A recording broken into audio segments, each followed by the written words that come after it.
Hello ખેડૂત હાલો. મિત્ર, મારી વાત ધ્યાન દઈને સાંભળજો. આપણે આ યુટ્યુબ માં મૂકશું. અવાજ આવે હા છે હા મારો? હા આવે છે આવે છે. જોવો, સાથણીની જમીન માગવા અંગે હજી એક ખાસ તમને માર્ગદર્શન આપું છું. હા હમણાં જ એક મને ગીર સોમનાથમાં વેરાવળ બાજુનો એક કિસ્સો ધ્યાનમાં આવેલો છે હા હા કે દબાણ થયા પછી સાથણી માપ્યા પછી કલેક્ટરે જે છે એને પેનલ્ટી નાખી. એટલે હમણાં સાથણી આ રીતે નહીં માગતા. હા હા સાથણી હા બહાર પડવા દ્યો. સાથણી બહાર પડે હા ત્યારે માગજો. દબાણની જમીને રેગ્યુલાઇઝ કરવા માટે થઈને કાં 100% પેનલ્ટી માગશે. એટલે એ પણ નથી કરવું, કારણ કે તમારી જમીન એવી કિંમતી નથી. જો હા એમ કરવું હોય તો તમે રીગ્રાન્ટ કરવા માટે અરજી કરી શકો, પણ કશું ન કરો એવું હું તમને અત્યારે સલાહ આપું છું. સમજાય છે? હા હા દબાણવાળી જમીનમાં સમજાય. સાથણી અત્યારે માગશો નહીં.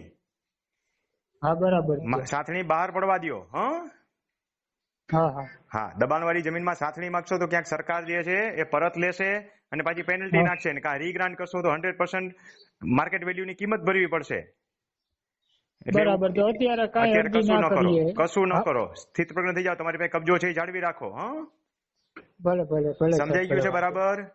હા એટલે સમજાઈ ગયું યુટ્યુબમાં કમ્પ્લીટ. મૂકીશ, તમારા જેવા બીજા મિત્રોને આ સોમનાથ વાળો કિસ્સો પાછો ધ્યાનમાં આવે એટલા માટે. હા હા હાજી. ભલે ભલે.